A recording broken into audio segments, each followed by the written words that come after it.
तेरे लिए अपने आकाश रूपी उत्तम भंडार को खोलकर तेरी भूमि पर समय पर मेघ बरसाया करेगा।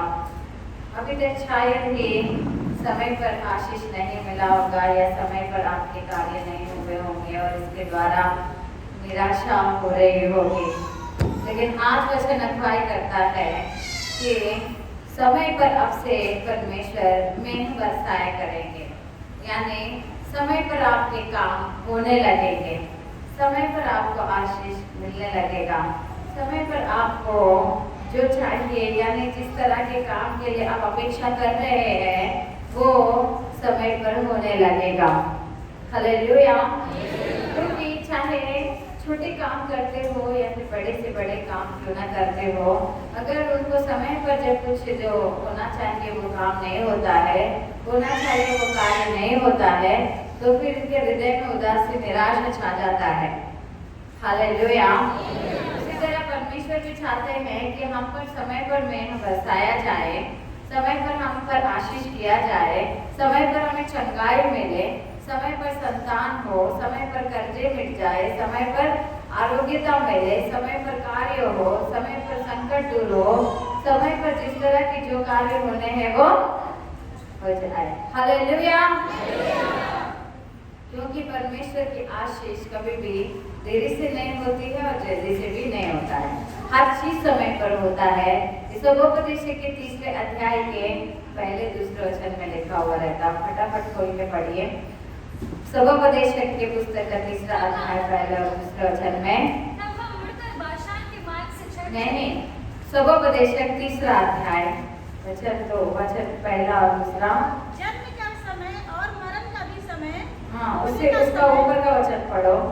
हर एक बात का एक अवसर और प्रत्येक काम का जो आकाश के नीचे होता है एक समय है। एक समय होता है। जन्म का समय, जन्म का समय और मरण का भी समय, मरण का भी समय, बोने का समय और बोए हुए को उखाड़ने का भी समय है। हालेलुया। हर चीज का अपना समय होता है या नहीं? अब इस समय में बारिश की शुरुआत में बोने का समय है।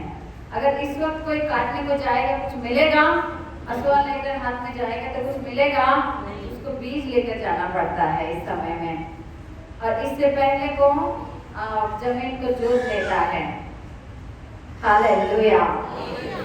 फिर उसके बाद में अभी उसे बीज लेके जाना पड़ता है ताकि इस वक्त वो बीज डाले और फिर वो फलवंत होना शुरू करे। तो नीचे सूरज के नीचे हर एक चीज का अपना समय है, जन्म का और मरण का, बोने का समय और बोए हुए को उखाड़ने का भी समय है, खाद करने का और चंगा करने का भी समय है, ढा देने का और बनाने का भी समय है, रोने का समय और हंसने का भी समय है, छाती पीटने का समय और नाचने का भी। हमेशा नाचना नहीं है, हमेशा छाती नहीं पीटना है, हमेशा हंसना नहीं है और हमेशा भी रोना नहीं है, हमेशा पत्थर फेंकने का समय और पत्थर बटोरने का भी समय है, फिर गले लगाने का समय है और गले लगाने से रुकने का भी समय है। हालेलुया। गले लगाने का भी अपना समय है और उसे रोकने का भी अपना समय है करके लिखा हुआ है। ढूंढने का समय है और खो देने का भी समय है, बचा रखने का समय और फेंक देने का भी समय है। देखो, बचाए रखने का भी समय होता है और फेंक देने का भी अपना समय होता है, यानी फेंक देना भी परमेश्वर की इच्छा ही होती है, बचा के रखना भी परमेश्वर की इच्छाएं होती है। हालेलुया। फाड़ने का समय और सीने का भी समय है। फाड़ने का भी समय है, कैंची से फाड़ने का अपना समय होता है, फिर उसको फाड़े हुए को सीने का भी समय होता है। हालेलुया। फाड़ने का समय और सीने का समय है, चुप रहने का समय और बोलने का भी। हालेलुया। इस बाइबल में इतने अच्छी तरह से हर चीज का अनुकरण, हर चीज का वर्णन इस तरह से किया गया है। अगर हम हृदय से ध्यान करेंगे और हमारे हृदय में अगर परमेश्वर से रखेंगे तो फिर निश्चय हम तृप्ति भरा जीवन जिएंगे। हालेलुया। असल तृप्ति इसलिए छाई है कि इस समय पर जो हम चाहते हैं वो नहीं हो रहे हैं, और शायद उतावले होते हैं या फिर हम आलसी होते हैं।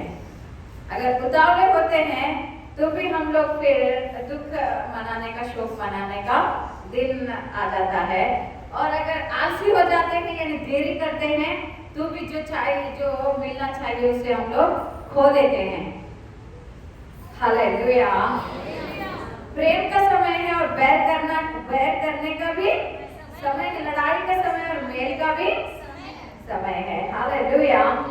काम करने वाले को अधिक परिश्रम से क्या लाभ होता है? हालेलुया। कि मैंने उस दुख भरे काम को देखा है जो परमेश्वर ने मनुष्यों के लिए ठहराया है कि वे उसमें लगे रहे। हालेलुया।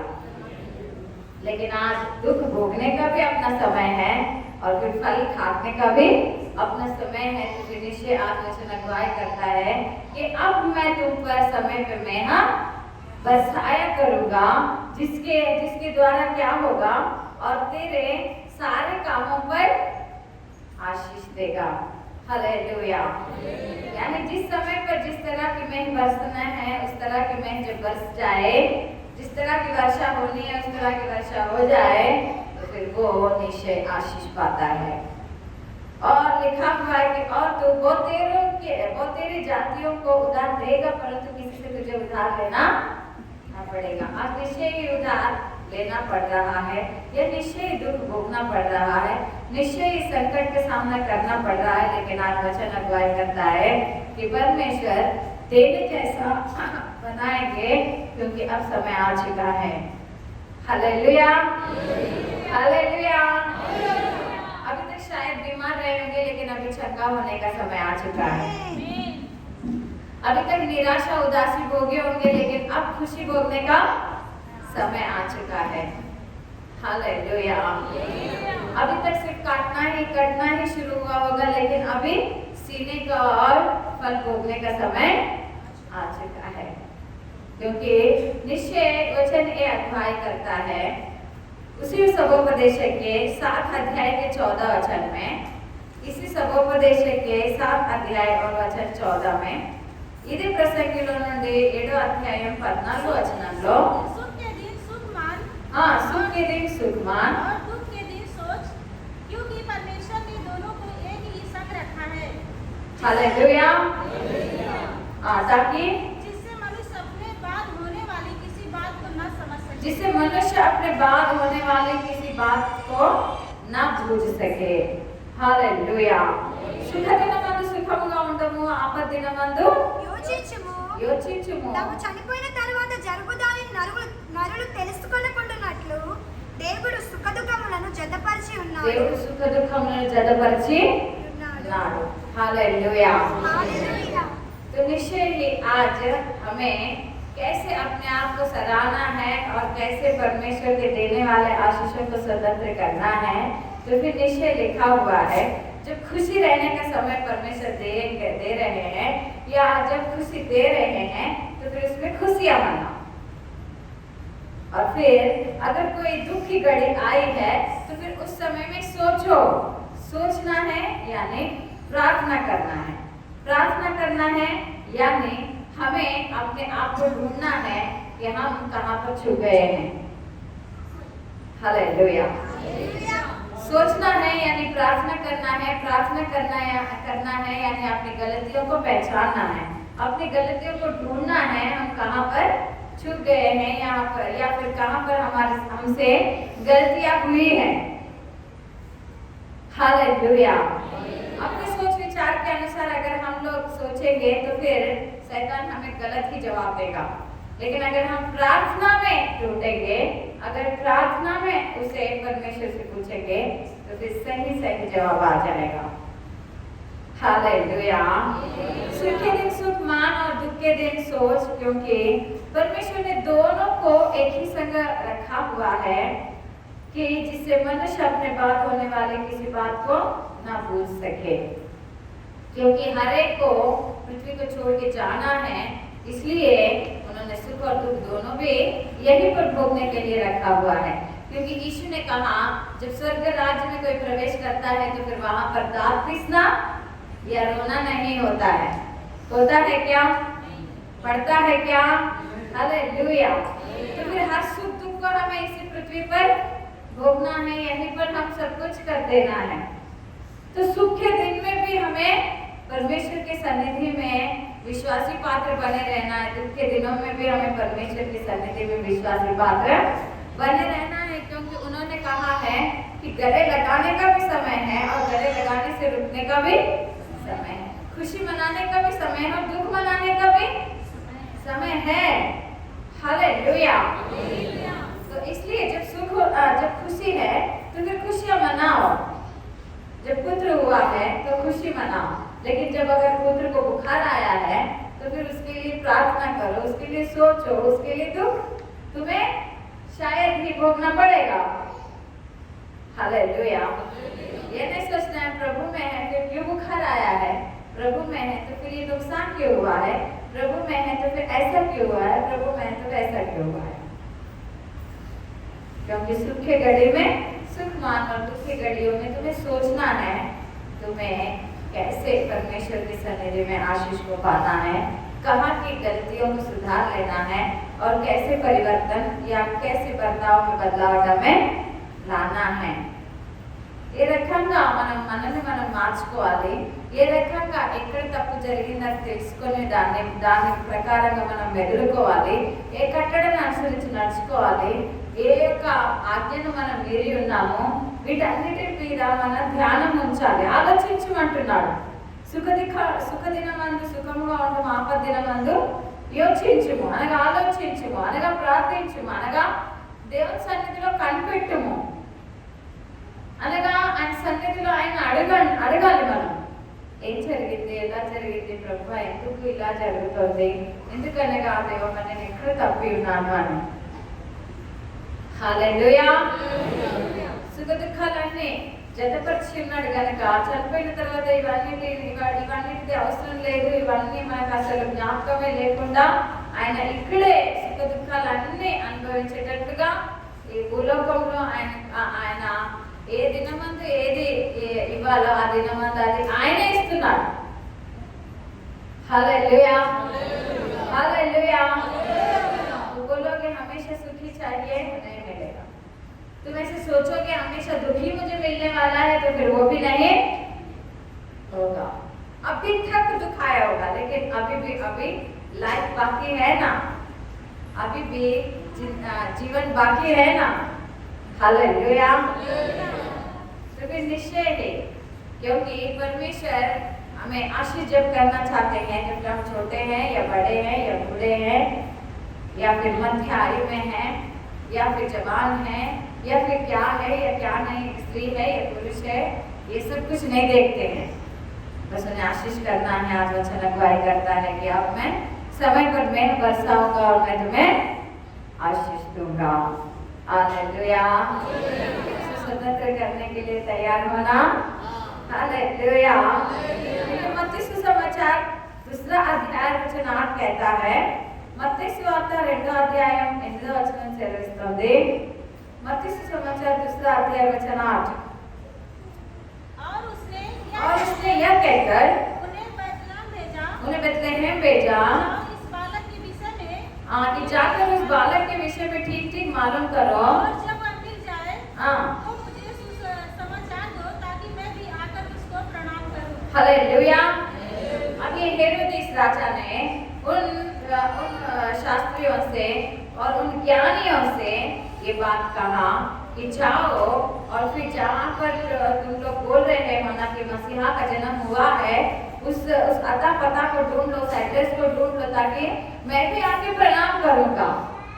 लेकिन हेरोदेस राजा उस समय में जो बोल रहा था वो कपटी भाव से बोल रहा था, क्योंकि उसने जैसे जान लिया कि यहूदियों का राजा पैदा हुआ है तो फिर मेरे अलावा और कौन यहूदियों का राजा होने वाला है, मेरे सिवा और कौन फिर राज करने वाला है, मैं तो उसे अभी ही पैदा होते ही मार डालूंगा, ऐसी सोच रहा था।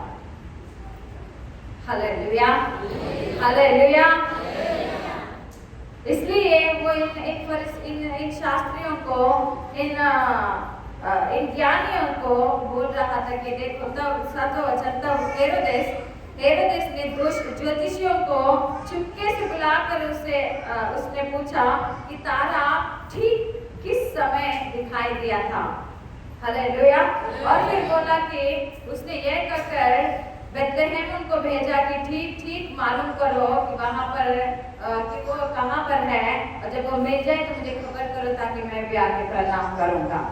तो फिर जिस तरह की खपटी भाव से वहाँ पर हेरोदेस राजा ने कुछ कहा, लेकिन परमेश्वर के स्वर्गदूत ने फिर इन ज्योतिषियों के शास्त्रियों को, इन ज्ञानियों को दर्शन देकर फिर कहा कि हेरोदेस को पास मत जाना और दूसरे मार्ग से लौट जाना। हालेलुया। क्योंकि वो जो भी कह रहा है वो कपटी भाव से कह रहा है। तो ये बात उन ज्योतिषियों को, उन ज्ञानियों को तब पता चला जबकि फिर परमेश्वर के दूत का दर्शन हुआ था। हालेलुया। देखो ये बात लिखा हुआ है इसी अध्याय में, देखो 12 वचन, और स्वप्न में यह चेतावनी पाकर कि हेरोदेस के पास फिर न जाना, वे दूसरे मार्ग से होकर अपने देश को चले गए। हालेलुया। सपने के द्वारा परमेश्वर ने यह अगुवाई किया कि जो हेरोदेस के जैसे तुम्हें एड्रेस बताने के लिए कहा है, अता पता बताने के लिए कहा है, तुम्हें जाकर नहीं बताना है, तुम्हें दूसरे किसी मार्ग से चले जाना। एक समय पे पौलुस भी एक जगह में जाने के लिए प्रार्थना करते हैं, तो फिर पवित्र आत्मा वहां पर आटंक देते हैं, यानी आतंक देते हैं कि वहां पर नहीं जाना है। हालेलुया। वहाँ पवित्र आत्मा आप ही आटंक करते हैं कि वहां पर नहीं जाना है, तुम्हें दूसरी जगह पे जाना है, फिर वो मसीदोनिया चले जाते हैं। हालेलुया। हालेलुया। तो उसी तरह पवित्र आत्मा के द्वारा, परमेश्वर के द्वारा अगुवाई पाकर हमें चलना है। पवित्र आत्मा के द्वारा, फिर परमेश्वर के द्वारा, वचनों के द्वारा हमें चलना है, ताकि समय पर हम पर में बरसाया जाए और आशीष किया जाए। हालेलुया। हर निर्णय या फिर हर प्रार्थना या हर चीज को जब हम कुछ करते हैं तो फिर वो प्रार्थना के द्वारा हो, वचन के द्वारा हो, दर्शन के द्वारा हो, या सपने में अगुवाई किए द्वारा हो, या अपने मन मर्जी से अपने इच्छा के अनुसार हम जो भी करेंगे, फिर उसके द्वारा, जिस तरह ये राजा फंसाना चाहता था इन ज्योतिषियों को और यहूदियों के राजा मसीहा को, यानी वो जैसे यहूदियों का राजा पैदा हुआ है करके सुना तो उसे मार डालना चाहता था, उसी तरह शैतान भी हमारे आशीष को निकाल के देना चाहता है। हमारे आशीष को हमारे जीवन में नहीं आने देता है, हमें चंगाई पाने नहीं देगा, संतान पाने नहीं देगा, कर्जा मिटने नहीं देगा। हालेलुया। आशीष पाने नहीं देगा, शायद ही वो आर्थिक क्यों ना हो, आत्मिक क्यों ना हो, या शारीरिक क्यों ना हो, वो हर अड़चन लाता है। तो इसलिए प्रभु को माने हुए हर एक को, पवित्र आत्मा पाए हुए हर एक को, जिस तरह पौलुस चले, जिस तरह ये ज्योतिष ये शास्त्रीय चले, उस तरह प्रार्थना के अनुसार हो। हालेलुया। हालेलुया। सपने के द्वारा अगुवाई पाने का अनुभव तुम्हें हो, दर्शन के द्वारा अगुवाई पाने का अनुभव मुझे हो, और परमेश्वर के द्वारा अगुवाई पाने का अनुभव हर एक को हो, ताकि समय पर उस पर में बरसाया जाए, और जिस समय में वो जिस तरह के कार्य परमेश्वर की सन्निधि में करना है वो उस तरह करे। हमें ये अभी जैसे बाहर अभी दिख रहा है, ये बारिश का सीजन है और इसलिए हमें बीज बोना है, लेकिन आत्मिक जीवन में ऐसा नहीं दिखेगा। शरीर को दिखेगा क्या? हालेलुया। कहाँ पर कैसे बीज बोना है, वो निश्चय प्रार्थना के द्वारा अगुवाई होता है।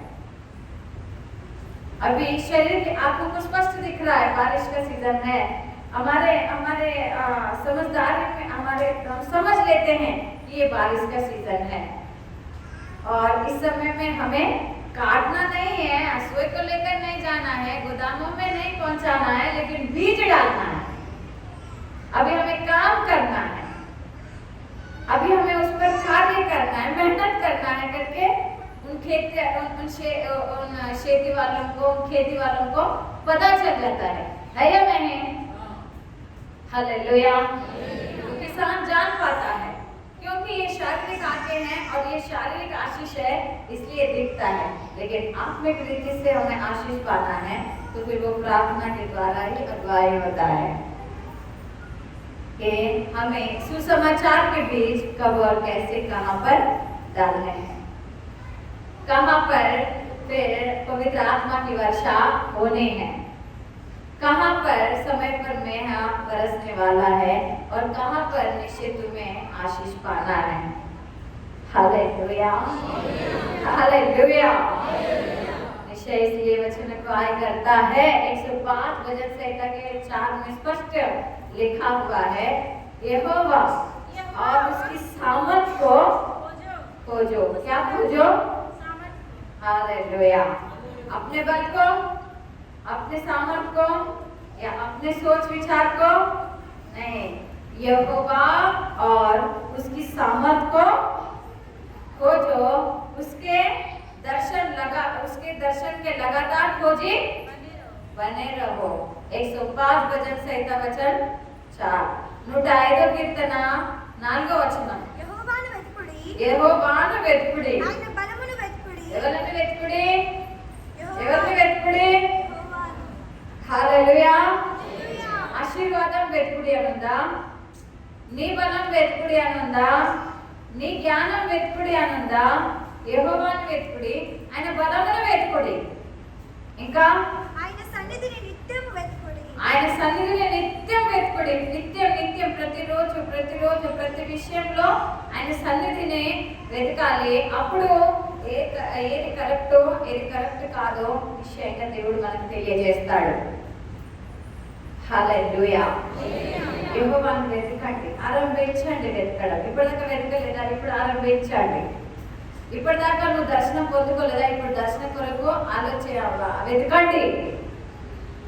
యేసు ప్రభు ఏమన్నాడు? మత్తయి సువార్త 7వ అధ్యాయం 7వ వచనంలో, వెతుకుడి మీకు హల్లెలూయా, వెతుకుడి మీకు దొరుకును అన్నాడా లేదా? అన్నాడా లేదా? హల్లెలూయా. ढूंढो तो फिर तुम पाओगे करके लिखा हुआ मत्ती सुसमाचार के 7 अध्याय वचन 7 में। ढूंढो बात, खोजो। ये बात इसलिए कहा गया है क्योंकि खोजने पर ही मिल जाता है। जब कुछ चीज खो जाती है तो फिर उसे ढूंढना पड़ता है या नहीं? उसी तरह हमारी आशीष खोई हुई है तो फिर उसे ढूंढना ही पड़ेगा। Hallelujah, hallelujah. ढूंढो, किसे ढूंढो? यहोवा और उसके सामर्थ को खोजो और फिर उसके दर्शन के लगातार खोजी बने रहो। सपने के द्वारा वो बात करे, लगातार तुम प्रार्थना करो। दर्शनों के द्वारा वो बात करे, लगातार तुम प्रार्थना करो। तुम्हें अपनी सोच, अपने विचार वो सुनाए, बताए, लगातार तुम उनके सन्निधि में बोलते रहो। एक दिन या 2 दिन बोलकर चुप मत रहो। हालेलुया। 1 साल या 2 साल बोलकर फिर चुप मत रहो. ఒక వారం 2 వారం బాగా ప్రార్థన చేసి ఇంకా మిగతా సమయం అంతా ఇంకా నోరు మూసుకొని ఉంటే నీకు రావాల్సిన ఆశీర్వాదం నీకు రాదు, నీకు దొరకవలసినది దొరకదు, ఏదైతే వెతుకుతున్నావో అది నీకు దొరకదు. హల్లెలూయా.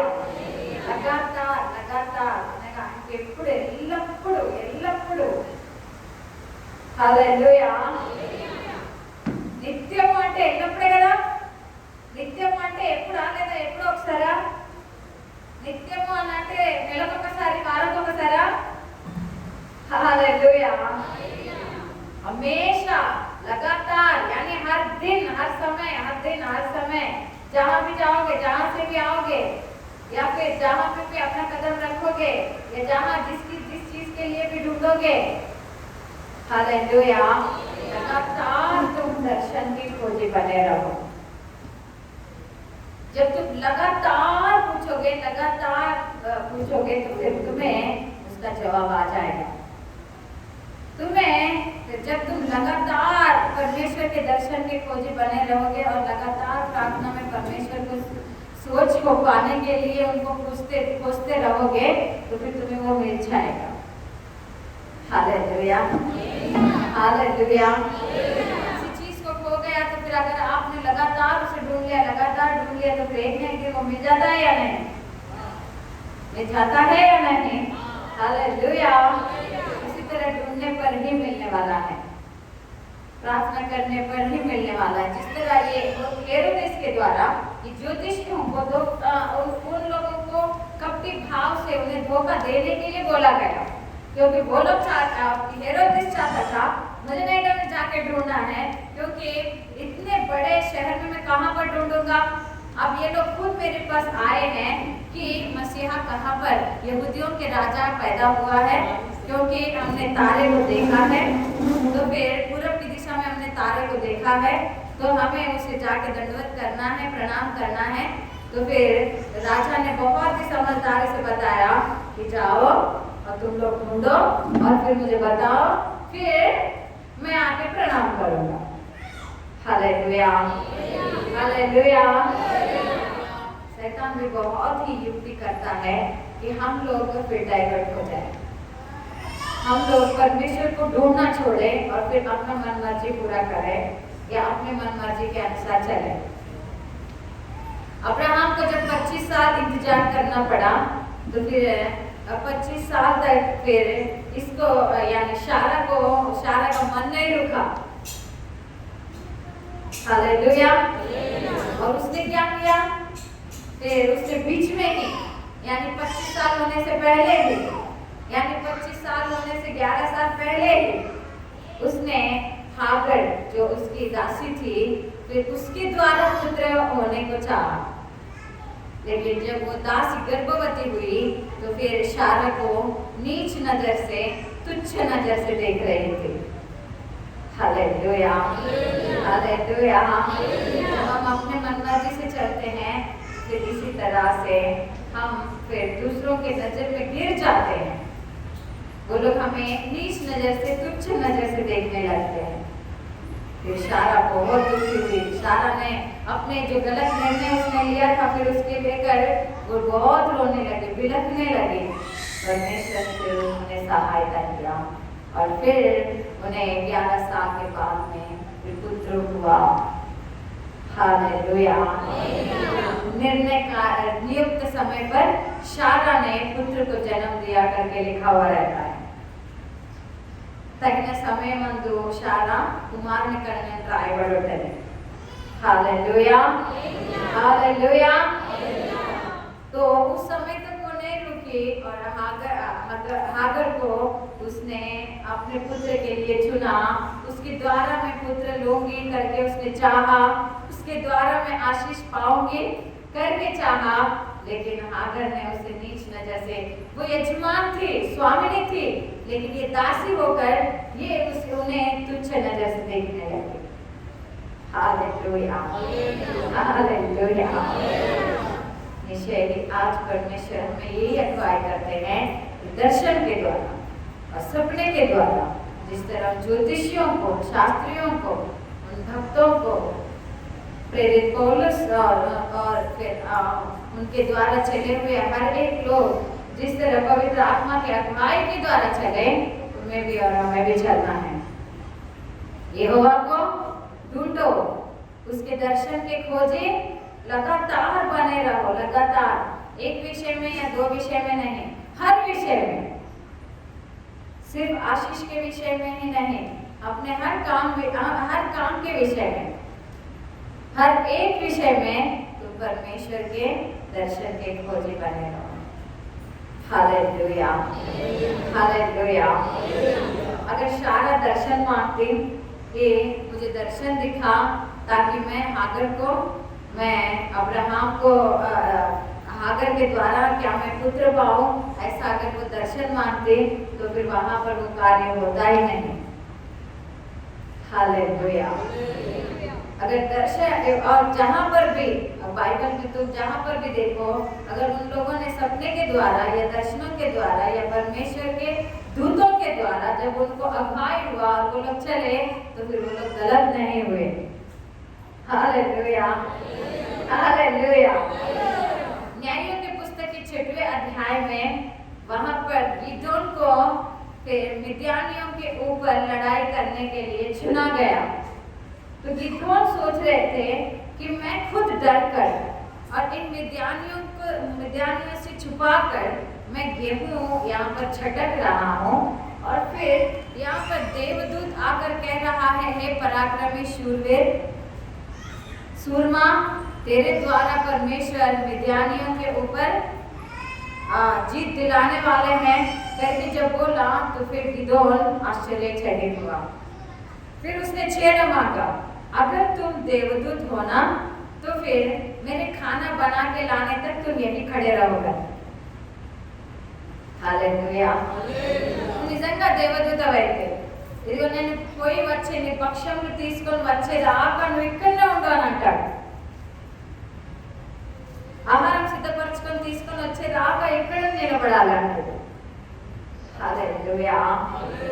तब वो सच में वही खड़े रहते हैं, और फिर ये वहाँ पर जाकर इनको जो भी तैयार करके लाना था वो तैयार करके लाते हैं। Hallelujah, hallelujah.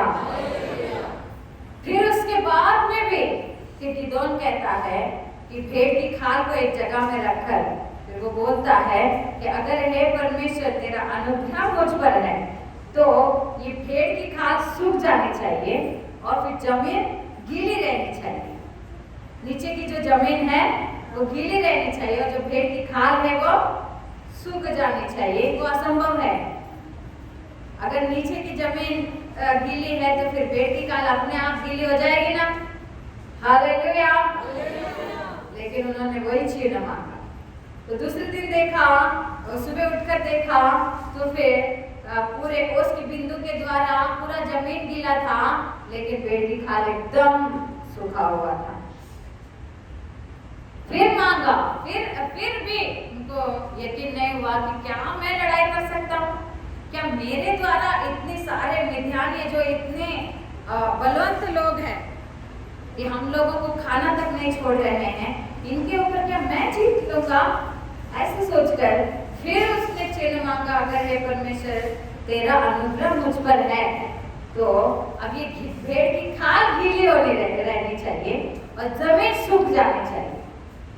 तो अगर खाल गीली है तो फिर जमीन तो खींच लेता है ना गीलेपन को। फिर सुबह उठ के देखा तो जैसे उसने मांगा वैसे ही था कि जमीन गीली थी, खाल गीली थी और फिर जमीन एकदम सूखा हुआ था। हालेलुया। अब गिदोन ना नहीं कह सका क्योंकि दो चिन्ह उसके बराबर निकले। दो चिन्ह जो असंभव चिन्ह उसने मांगा वो ठीक हो गए। तो तुम्हें भी अगर सपने के द्वारा नहीं अगुवाई हुआ है, दर्शन के द्वारा नहीं अगुवाई हुआ है, चिन्हों के द्वारा तुम्हें अगुवाई मांगना चाहिए।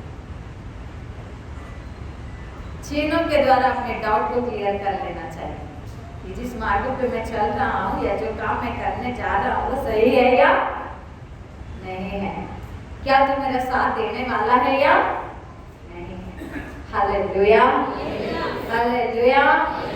उसने जैसे चिन्ह मांगा वैसे हुआ और निश्चय परमेश्वर ने गिदोन के द्वारा मिद्यानियों को उस देश से निकाल कर इन्हें ठंडक पहुंचाया और इन्हें इतने सारे इस्राएली प्रजा को एक गिदोन के द्वारा बचा दिया। हालेलुया। उसी तरह जब हम लोग इस बाइबल में कई बार चिन्हों के द्वारा और फिर दर्शनों के द्वारा वो लोग चले, फिर निश्चय परमेश्वर ने उन्हें कैसे आशीष के मार्ग पर चलाया और कैसे असंभव कार्य उन मामूली लोगों के द्वारा कराया, हम लोग ये ध्यान करते हैं। निश्चय आज हर एक के ऊपर, आज किसी भी स्थिति में क्यों ना हो, लेकिन आज वचन अगुवाई करता है कि कि तुम पर अब समय पे मेह बरसाया जाएगा और फिर तेरे सारे कामों पर आशीष देगा और तू बतेरे जातियों को उधार देगा, परंतु किसी से तुझे उधार लेना नहीं पड़ेगा। Hallelujah, hallelujah. इसलिए सुख के दिन में सुखी से रहे, सुख मान, और दुख के दिनों में सोच, यानी यहोवा को ढूंढ, यानी यहोवा की खोज में लगे रहे, यानी यहोवा की खोज लगातार करते रहे। अब इस बहन ने यहाँ पर गवाही दिया ना, इनकी माँ की तबीयत ठीक नहीं थी, तो फिर ये लोग परमेश्वर की सन्निधि में आए। वो लोग पहले प्रभु को नहीं मानते थे क्या? जानते थे क्या? हालेलुया। बीमारी आई है, ऐसी परिस्थिति आई है कि अब मर जाएगी क्या, ऐसे इनके सब लोगों की सोच आ रहा था। बचने का कोई रास्ता नहीं नजर आ रहा था, और डॉक्टरों का जो कहना है उनके ज्ञान के अनुसार वो भी सही रहता है, गलत थोड़ी ना रहता है। उसमें शायद ही 60% तो सही रहता होगा, 40% अगर गलत भी होगा तो। हालेलुया। तो उन लोगों ने यहोवा का आश्रय लिया, दुख की घड़ी में यहोवा का आश्रय लिया, और परमेश्वर ने सहायता किया या नहीं? किया है या नहीं? Hallelujah, hallelujah. तुम्हें दुख की घड़ी में तुम्हें उनका सहारा लेना है। यहोवा को ढूंढो, यहोवा को खोजो, और लगातार खोजो, एक दिन या 2 दिन नहीं, उस समस्या का समाधान मिलने तक खोजो। Hallelujah, hallelujah. जो आशीष परमेश्वर देना चाहते हैं उसके लिए शायद भी समय लग रहा होगा, या फिर आप प्रार्थना करते करते थक गए होंगे, या अच्छा नहीं लग रहा होगा, या अविश्वास आ रहा होगा, लेकिन आज वचन कहता है कि यहोवा को ढूंढो, उसके सामर्थ को खोजो, और दर्शन के लगातार खोजी बने रहो। Hallelujah, hallelujah. हर चीज का जवाब एक बार प्रार्थना करने से नहीं मिलता है। हर चीज का जवाब आंख बंद कर दो और नहीं मिल जाता है। हर चीज उस तरह नहीं होता है। जैसे रोने का समय है, हंसने का समय है, बोलने का समय है, काटने का समय है, जू में दर्शन मिलने का भी समय है। हालेलुया। तो फिर तुम कितने मन से परमेश्वर को खोजते हो, दर्शन को खोजते हो, सपने को खोजते हो, या फिर तुम किस तरह विश्वास के द्वारा प्रार्थना करते हो? परमेश्वर परखते हैं, जांचते हैं।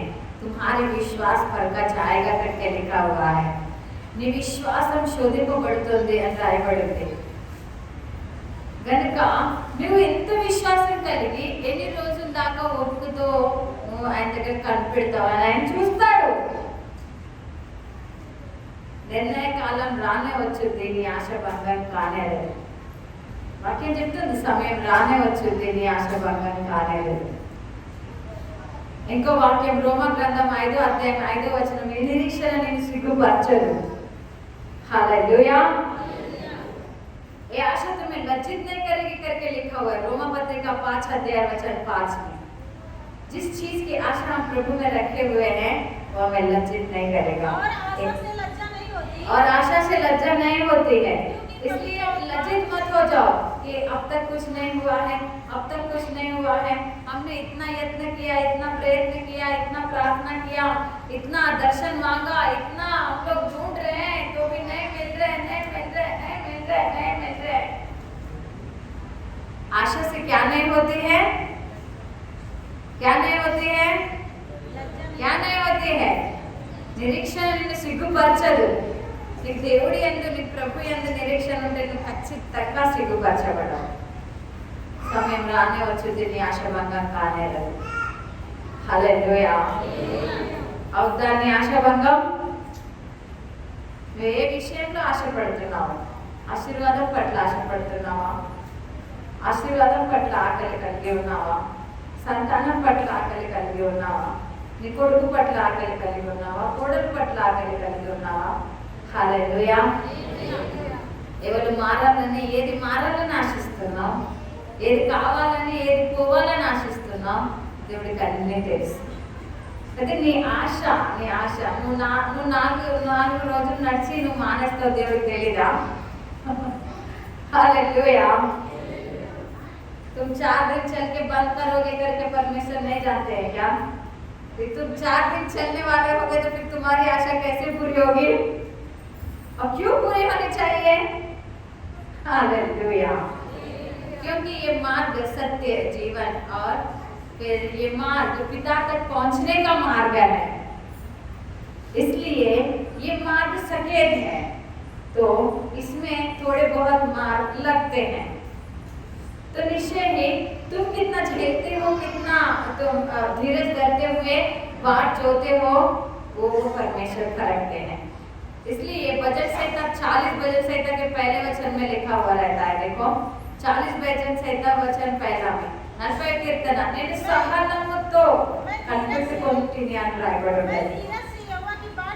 मैं धीरज से यहोवा का बाट जोता रहा, मैं धीरज से दर्शन की खोज में लगा रहा, मैं धीरज से लगातार परमेश्वर के दर्शन की खोजी बना रहा, मैं धीरज से यहोवा को ढूंढता रहा, मैं धीरज से यहोवा की सामर्थ को ढूंढता रहा, ऐसा लिखा हुआ है। Hallelujah, hallelujah. नहीं तो अपने सोच विचार नीचे के वचन में रहते हैं, वो गहरा दलदल के समान है और वो कीचड़ के समान है करके लिखा हुआ रहता है। दूसरा वचन पढ़ो। उसने मुझे सत्यानाश के गड्ढे सत्यानाश की गड्ढे से दलदल और कीच में से उबारा, और दलदल और कीच में से उबारा, क्योंकि अपना सोच विचार दलदल की कीच के समान और फिर सत्यानाश के गड्ढे के समान रहता है, वो गिरने तक नहीं पता चलता है। गड्ढा जब गिर जाओगे तो ही पता चलेगा ना। हालेलुया। और कीच जो इस जंगलों में रहता है, उसके ऊपर सारे पत्तों का फर्क छाया हुआ रहता है, तो वो पता भी नहीं चलता है। जब एक इंसान या कोई जानवर उसमें गिरता है तो धीरे धीरे धीरे धीरे धीरे धीरे धीरे धीरे उसमें धंसता जाता है, होता है या नहीं? हालेलुया। इसी तरह हमें गिरने तक पता नहीं चलेगा और हम लोग धीरे धीरे धीरे, तो जल्दी से नहीं डूबता है दलदल में, वो धीरे धीरे धीरे धीरे धंसता जाता है। हालेलुया। हम भी फिर शैतान की सोच के अनुसार, अपनी सोच के अनुसार चलते हैं, धीरे धीरे धीरे धीरे धीरे धीरे धंसते जाएंगे, हमें खुद नहीं पता चलेगा कि हम लोग गिर चुके हैं, जब तक यहाँ तक नहीं आएगा या यहाँ तक नहीं आएगा। अब यहाँ तक आने के बाद मुंह बंद हो जाएगा और नाक सांस नहीं निकलेगी, तब पता चलेगा अरे हम कहाँ पर फंसे हैं। Hallelujah, hallelujah. इसलिए निश्चय वचन अगुवाई करता है, दर्शन के खोजी बने रहो, दर्शन मांगो, यहोवा को ढूंढो। नीति वचन के 11 अध्याय का 14 वचन, नीति वचन के 11 अध्याय वचन 14, जब हम दर्शन मांगेंगे तो फिर 11 अध्याय वचन 14 अगुवाई करता है। जहाँ बुद्धि की युक्ति नहीं, वहाँ प्रजा विपत्ति में पड़ती है, जहाँ बुद्धि की युक्ति नहीं वहाँ प्रजा विपत्ति में पड़ती है, परंतु सम्मति देने वालों की बहुतायत के कारण बचाव होता है। हाँ, फिर जब हम लोग परमेश्वर को ढूंढते हैं, दर्शन की खोजी बने रहते हैं, तो बचाव होता है। क्यों? वहाँ पर परंतु सम्मति देने वालों की बहुतायत के कारण। नायकुలు లేని జనులు చెడిపోదురు। సామెతల గ్రంథం 11వ అధ్యాయం 14వ వచనం, ఆలోచనకర్తలు అనేకులు ఉండుట ఎవరి ద్వారా నీకు ఆలోచన ఆయన కలుగజేయాలో, ఎవరి ద్వారా నీకు ఆయన తెలియజేయాలనుకుంటున్నాడో, ఏ విధంగా ఆయన నీకు తెలియజేయాలనుకుంటున్నాడో ఆయన ఆలోచనకర్త ఉన్నాడు కనుక ఆలోచన కలుగజేస్తాడు। అప్పుడు నిశ్చయంగా మనం రక్షింపబడతాం, ఆ చీకటికి దొంగ ఊబిలో పడకుండా విడిపించబడతాం। కొద్ది నా కాలు కొద్దిగానే జారుటకు ఎడమాయని అంటాడు, అనగా ఆ కాలు పడే చోటనే ఇంకా కొద్దిగా కాలు వెనక్కి వచ్చేది। ఆలోచన కర్తల ద్వారా వెంటనే మన కాలు వెనక్కి వచ్చేది। हालेलुया।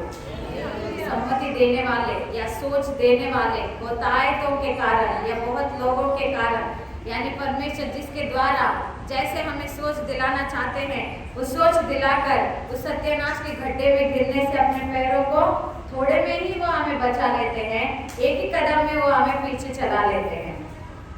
क्योंकि उस 40 वचन संहिता में लिखा हुआ रहता है कि मैं थोड़ा ही गिरने पर था, लेकिन उसने मुझे बचाया। Hallelujah, hallelujah. हम लोग गिर ही जाने वाले रहते हैं, लेकिन परमेश्वर हमें बचाता है जब हम खोज में रहते हैं। अब पौलुस चाहता था कि वहां पर जाके मुझे प्रचार करना है, उस जगह में जाकर प्रचार करना है, और उसकी सोच भी बहुत सही थी, और वो जो सोच रहा था वो बहुत बराबर था। लेकिन पवित्र आत्मा ने गवाही किया वहां पर मत जाओ। Hallelujah, hallelujah. और उनका मार्ग पवित्र आत्मा ने भटका दिया, उस मार्ग को फिरा दिया। हालेलुया।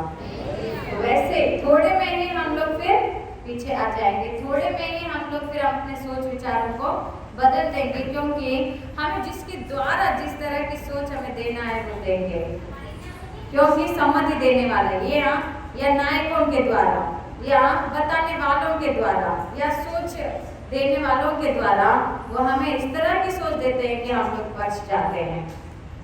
तो सत्यानाश के गड्ढे में गिरने से अपने आप को रोक देते हैं। यानी जिस समय में हमें मेघ बरसना है, उस समय में हम लोग बीज डाल के तैयार रहते हैं। Hallelujah, hallelujah. और सुख के दिनों में दुख नहीं मनाएंगे, और दुख के दिनों में हम खुशी नहीं मनाएंगे, लेकिन निश्चय ही सुख के दिन में सुख मनाएंगे और दुख के दिन में सोचते रहेंगे।